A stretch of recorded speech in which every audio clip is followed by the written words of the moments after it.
ඉතින් යාළුවනේ මේ තියෙන්නේ අපේ කුරුළු අගාව. දැන් ටිකක් ඉසයි. ඉතින් කෙනෙක් දාලා සුද්ධ කරනකොට ලොකු ගාණක් යනවා කියන්නේ දවස් 3ක් විතර යනවා. ඉතින් 3000 ගානේ කෑම බිය දීලා 3000ක් විතර යනවා.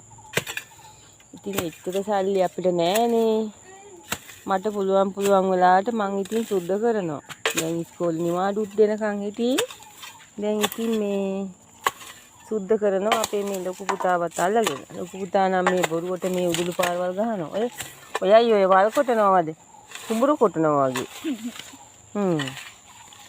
දැන් මේ ටිකක් සුද්ධ කරගත්තා. හිමීට වැස්සකුත් අත ළඟ එන්නේ. ඉතින් අර අපේ ගෙදර.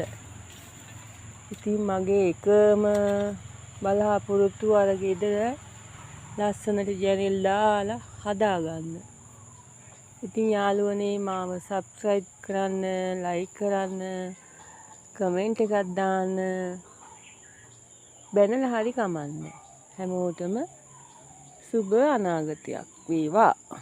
මේ ටික මං හිමීට සුද්ධ කරලා ලස්සන වීඩියෝ එකක් දාන්නම්කෝ.